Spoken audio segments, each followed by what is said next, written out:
നമസ്കാരം. മലയാളി പ്രേക്ഷകരുടെ ഹൃദയങ്ങളിൽ ഇടം നേടിയ നടിയാണ് നസ്രിയ നസീം. സൂപ്പർ താരം ഫഹദ് ഫാസലിന്റെ ഭാര്യ കൂടിയാണ് താരം. നടിയുടെ ഒടുവിലായി ഇറങ്ങിയ ചിത്രം സൂക്ഷ്മദർശിനി തിയേറ്ററുകളിൽ വലിയ വിജയമായിരുന്നു. ഇപ്പോഴിതാ നസ്രിയ തന്റെ അസാന്നിധ്യത്തെക്കുറിച്ച് വിശദീകരണവുമായി എത്തിയിരിക്കുകയാണ്. നടിക്ക് ഈയിടെ ഫിലിം ക്രിറ്റിക്സ് അവാർഡ് ഉൾപ്പെടെ ലഭിച്ചിരുന്നെങ്കിലും പ്രതികരണങ്ങളൊന്നും ഉണ്ടായിരുന്നില്ല. ഇൻസ്റ്റഗ്രാമിലെ കുറിപ്പിലൂടെയാണ് നടി എല്ലാം തുറന്നു പറഞ്ഞിരിക്കുന്നത്. തന്റെ അസാന്നിധ്യം മൂലമുണ്ടായ ബുദ്ധിമുട്ടുകൾക്ക് ക്ഷമ ചോദിച്ചുകൊണ്ടാണ് നസ്രിയയുടെ പോസ്റ്റ് പുറത്തു വന്നിരിക്കുന്നത്. കഴിഞ്ഞ നവംബറിൽ പുറത്തിറങ്ങിയ സൂക്ഷ്മദർശിനിയാണ് നസ്രിയയുടെ അവസാന ചിത്രം. ചിത്രത്തിന്റെ പ്രൊമോഷനുമായി ബന്ധപ്പെട്ട താരം സജീവമായി ഉണ്ടായിരുന്നു.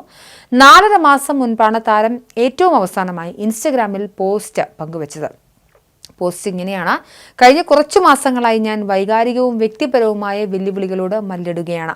എൻ്റെ 30ാം പിറന്നാൾ ആഘോഷം, പുതുവർഷ ആഘോഷം, സൂക്ഷ്മദർശിനിയുടെ വിജയാഘോഷം അടക്കം പ്രധാനപ്പെട്ട നിമിഷങ്ങൾ എനിക്ക് മിസ്സായി. എന്തുകൊണ്ടാണ് എനിക്ക് പങ്കെടുക്കാൻ കഴിയാതെ പോയതെന്ന് വിശദീകരിക്കാൻ കഴിയാതിരുന്നതിലും ഫോൺ എടുക്കാതിരുന്നതിലും മെസ്സേജുകൾക്ക് മറുപടി നൽകാതിരുന്നതിലും ഞാൻ എൻ്റെ സുഹൃത്തുക്കളോട് ഖേദം പ്രകടിപ്പിക്കുന്നു. ഞാൻ കാരണമുണ്ടായ ആശങ്കകൾക്കും അസൗകര്യങ്ങൾക്കും ക്ഷമ ചോദിക്കുന്നു.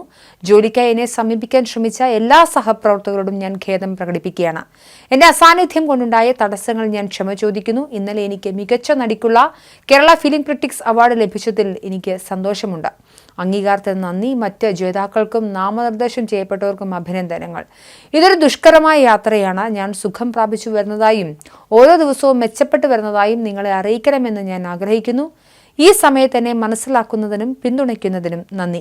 പൂർണ്ണമായും എനിക്ക് തിരിച്ചു വരാൻ കുറച്ച് സമയം വേണ്ടി വന്നേക്കാം. പക്ഷേ ഒരു കാര്യം എനിക്ക് ഉറപ്പ് പറയാം, ഞാൻ വീണ്ടെടുക്കലിൻ്റെ പാതയിലാണ്. ഇങ്ങനെ അപ്രത്യക്ഷമായതിൽ എനിക്ക് എൻ്റെ കുടുംബത്തോടും സുഹൃത്തുക്കളോടും ആരാധകരോടും വിശദീകരിക്കണമെന്ന് തോന്നിയതുകൊണ്ടാണ് ഇപ്പോൾ ഈ കുറിപ്പെന്നായിരുന്നു നസ്രിയ തന്റെ ഇൻസ്റ്റഗ്രാം പോസ്റ്റിലൂടെ പങ്കുവെച്ച കുറിപ്പ്.